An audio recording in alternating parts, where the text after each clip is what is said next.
Good afternoon and welcome to 12 and a half minutes. My name is Andy Campbell and this is your fortnightly hit of hope, information and inspiration brought to you by Elevator, one of Scotland's leading business support and entrepreneurial support organisations. We broadcast every second week out on Facebook, YouTube, LinkedIn, so make sure that you like, follow and subscribe to us on all those social media channels. So this week we've got a special announcement coming up, and as such we're going to have two guests on the programme. More about that a little bit later on. And hopefully you'll remember last programme that we had with the wonderful crime author, Deborah Masson. Well, today our first guest is going to be taking us from crime writing to crime fighting. And it's a pleasure for me to then welcome onto the screen filmmaker, DJ, comic book creator, Etienne Kubwabo. Etienne. Hello. Hello, Andy. How are you, Etienne? I'm good, thank you. Thanks for having me. I'm pretty excited about this. Oh, well, listen, it's an absolute pleasure to have you on the programme today, Etienne. We spoke a couple of weeks ago and it was really exciting to find out everything that you're up to. And boy, you're really filling in a life right now full of stuff, full of really exciting things. And it's great to have you on and hear a little bit more about your story, Etienne. So tell us a little bit about your journey to Scotland and what you've been doing since coming here. Well, my name is Etienne Kubwabo, like you said, 29 years old, and I'm filmmaker, writer, and DJ. And I got to Scotland in 2009, originally from Democratic Republic of Congo.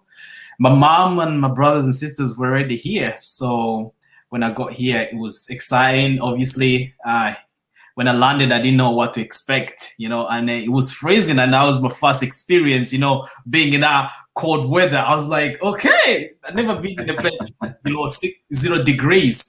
But I like how, welcome and vibrant the city was. And I remember we took a bus from the airport, went home, meet the family after a long time without seeing them. It was quite an emotional a feeling, but it was also exciting as well, just kind of meeting them after a few years. My brothers and sisters were like older, when you've not seen someone for some time and they've grown up.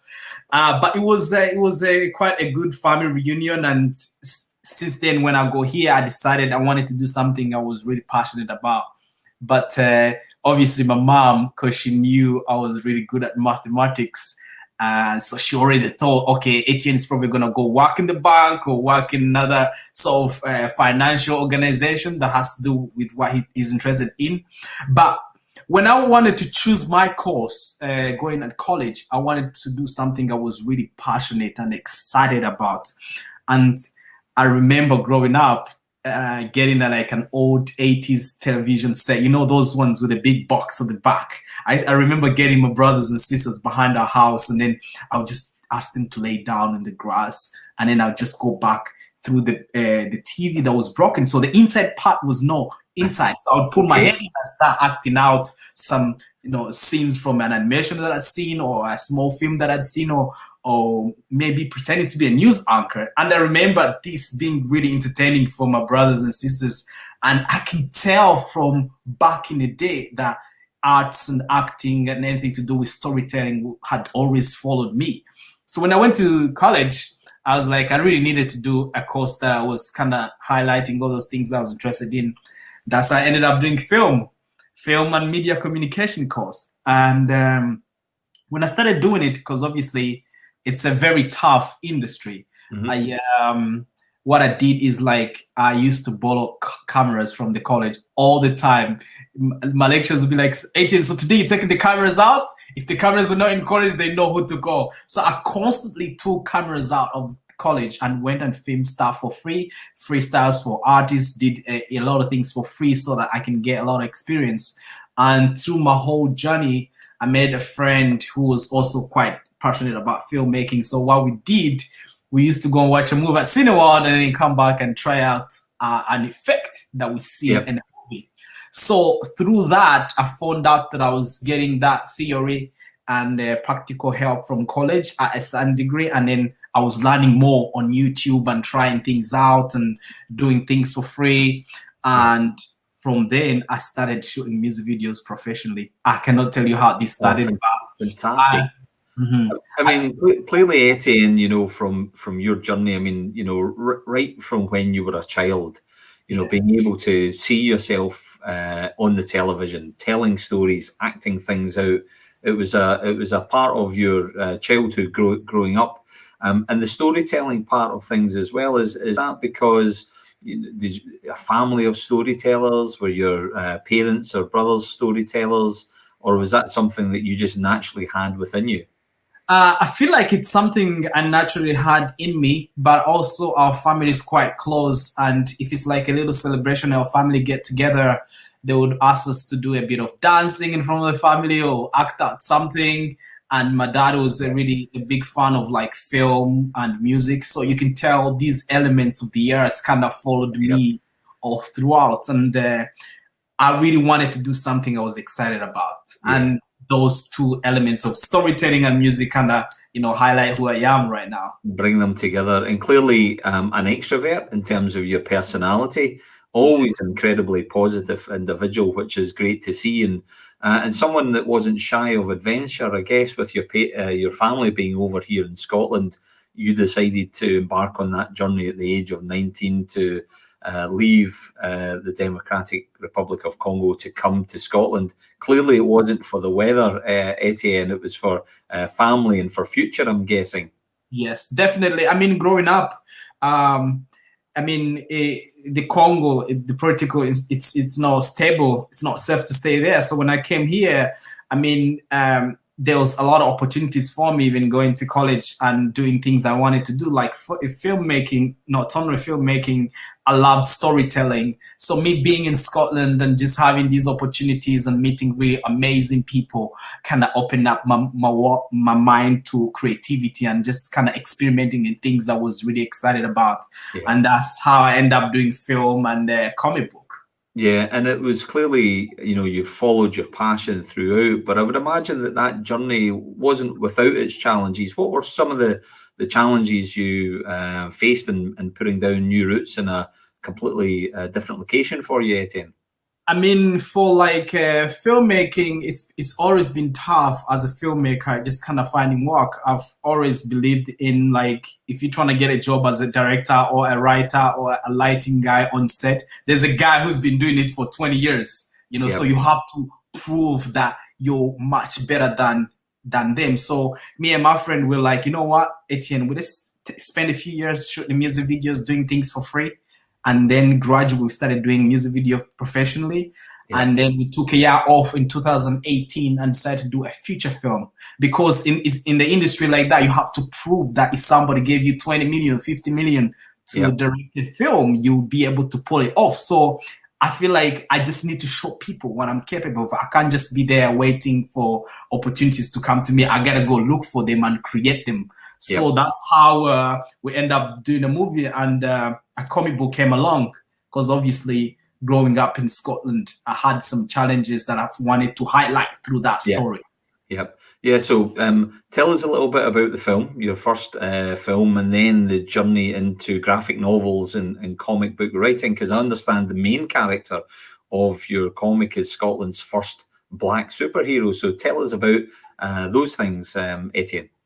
I mean, for filmmaking, I've always been a big fan of cinematography and cameras. And when I met my friend called Justice John, he was also a passionate filmmaker. So I think it was scary at start of just doing a script of 120 pages and getting a crew together, finding location. A project like a film is so scary if you don't have like budget and people backing you up. And I feel like it was so scary for so many years. We met in 2013 and it took us 5 to 6 years before we decided to do a movie. One time it was like 2017, it was December. We were doing a lot of projects for community, young people, and most of our projects, but we decided like, look, dude, this is why we met. We met so that we can do films. We need to like let go of social life, just stop what we're doing and just make a film. We didn't know where to start, how it's going to turn out, how people were going to react. But most people around us were like, dude, don't do a movie. Who are you? You can't do a movie. It's impossible. And me, I'm very stubborn. If you say I can't do something, that's the time when I 10 times I want to do it now, because there's nothing you cannot achieve if you put your mind to it. And then I was as crazy passionate as my friend. So we're like, you know what? 2018, shut for anything else. We did a movie. It was quite challenging, but it was a good learning experience because we met some amazing people who end up being like family. They helped us. They understood that we did not have a lot of money, and they were okay to work around our schedules and what we can do and what we can offer them. And after the end of 2018, it became like a huge, big family. And we kind of like, became friends. And from there, when I was doing that film with a friend of mine, I've always had these ideas of what I can tell, a story that I could tell of where I come from. But I didn't know which way I could tell this story. And I can tell, like, from living in Scotland from 2009, I faced a lot of racism, just kind of like, you could be going to a shop and you have a security person following you around in the shop. Or one time I got stopped by the police like 19 times. And 5 times of those were the same police, because they saw me driving a courtesy car that I was given. And I'm like facing all these things and people throwing stones at my mom's house when we live in there. I'm like, I thought this was supposed to be like the promised land where I feel secure and people are welcoming. But, some of my friends react differently to things like that of racism. They may be angry or fight and get into trouble. But I decided to shift that into storytelling. I was like, if I can highlight all these things in a comic book and also show beautiful things about Scotland and the UK, I can't say that all people here in Scotland are racist. No, I've met the most amazing people. I made friends, lecturers who have helped me become who I am today. So I wanted to kind of get those 2 worlds of where I come from and then join that with Glasgow and my experiences and give a great story through the comic book. Fantastic. It's been a real platform for you to tell that story. Yeah, and because comic books, you can show different things. Comic books, I can do a little bit of action, fight crime, do all these things that I cannot do in film right now because of budget. So one night it was like 3 o'clock in the morning. I was going to get some water in the fridge, and I was like, I think I could make a character called It from my name. Make him come from a planet which represents where I come from, and make Glasgow as the playground. Because I like the whole idea of Batman, Gotham City, when you see Superman and he's fighting on top of like New York City. I wanted to also represent the exterior photography of Glasgow and how beautiful the place is. I really find it frustrating when they start to come to shoot Batman. I love Batman, and they start changing traffic lights, making it look like another city that is no Glasgow. So I wanted to also represent the city where I've grown up as being a teenager and grown up to be a man I am. And I wanted to really feel connected to the story. Even the characters in the comic books are people I know, and I felt like keeping them alive and involved in something like this would be for me. And your comic book, your graphic novel, it's called Beats of War. Is that correct? Yes. And obviously in kind of recent years, we have seen some fantastic crossovers from the comic book world into the big screen. And clearly you've got that film background. Is there perhaps maybe a plan that you're working on right now that will see your comic book hero going on to the big screen? Do you imagine making a film from your comic book series?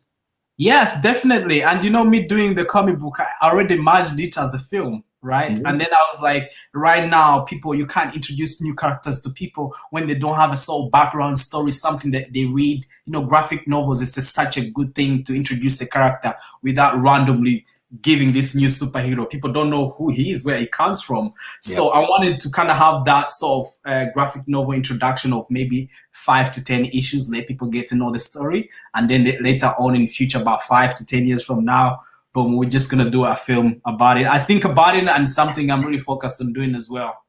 Yeah, but the sounds of things are, you've got that passion, and we work with an awful lot of businesses and entrepreneurs, and passion is one of the core features that they need to have to be able to drive their business through, particularly some tough times.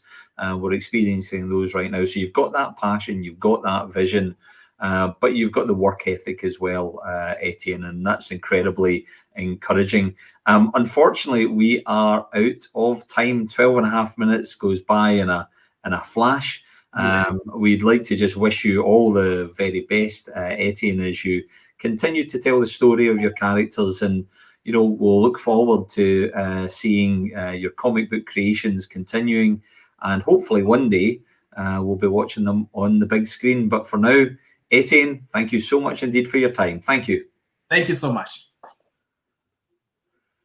Great. Well, that was the fantastic Etienne Kubwabo and his journey to Scotland, to Glasgow, and the creation of a brand new comic book character and series based in the city itself. So a hugely positive influence in the comic book scene in Scotland, and we wish him all the very best.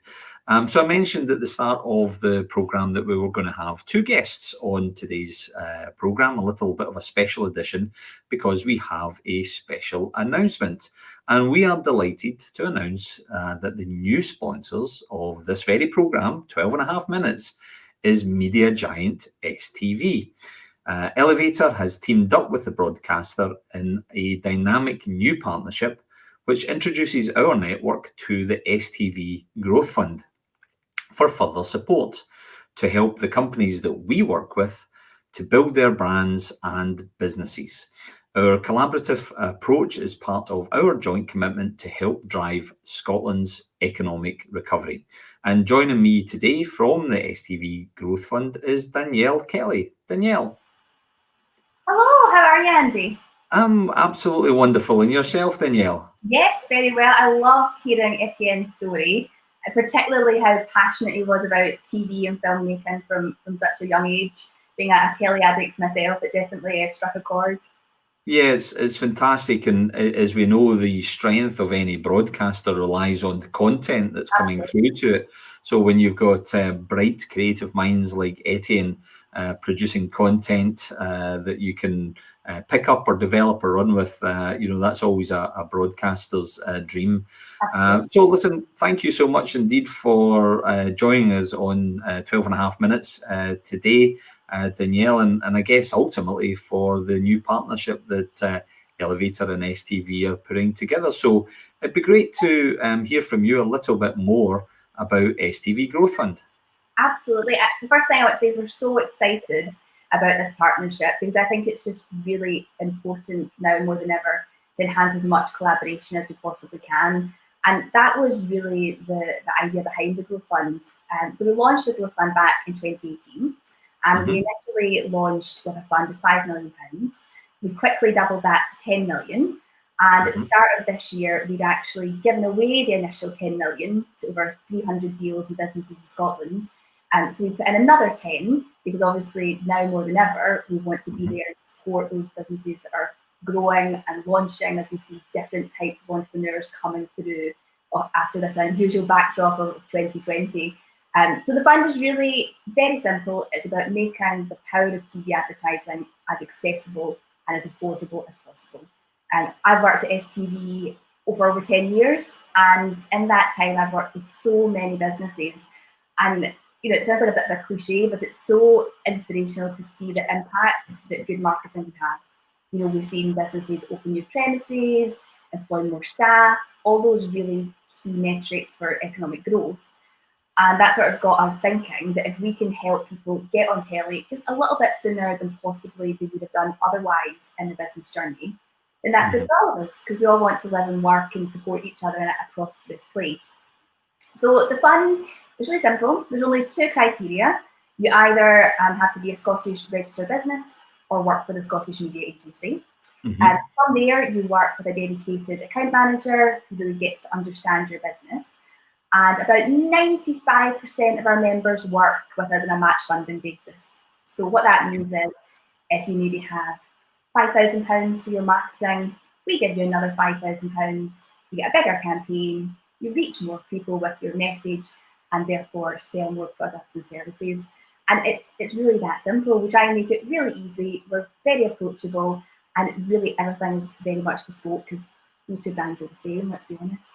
Yeah, fantastic, and I think it's it's to absolutely be admired, but it is a rather odd move, if you like, for a broadcaster to get into the world of business support, because that's ultimately what it is. You would maybe expect perhaps a bank or a legal or an accountancy firm to get involved, but this is something which is very welcome.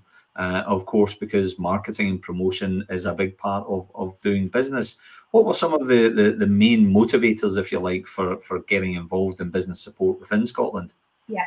Do you know, it's probably the most frequently asked question I get, particularly when we start talking to businesses about it. You know, we are a commercial business ourselves. You know, we are see, we have commercial objectives. That's how we make all the great content and put it on air. You know, I'm a celebrity at the moment, and it's doing phenomenally well. Over 1 million people watching that first episode.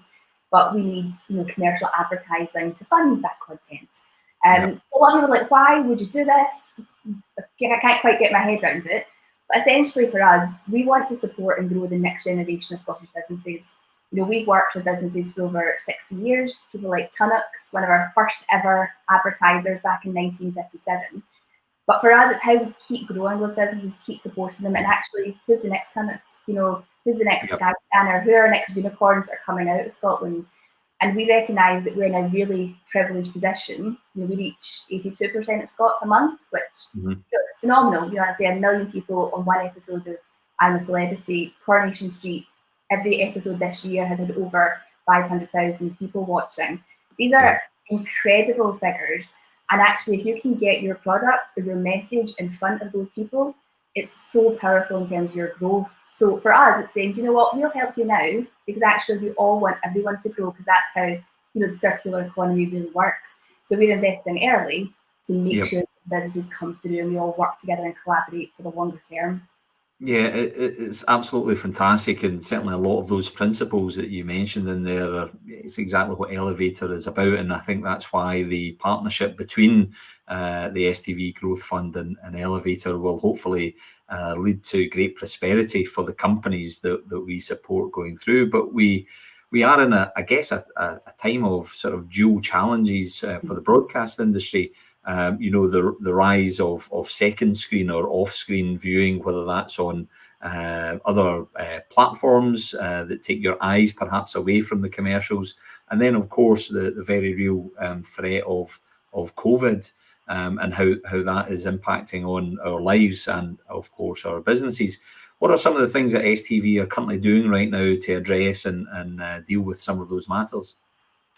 Yeah, so I think there's two parts. I guess it's what you consider TV to be. So is TV, you know, that box in your living room, or is TV Coronation Street and I'm a Celebrity? So for us, we've seen massive growth in our STV player. You know, we have both the Channel 3 STV content on there, but also a huge amount of additional content.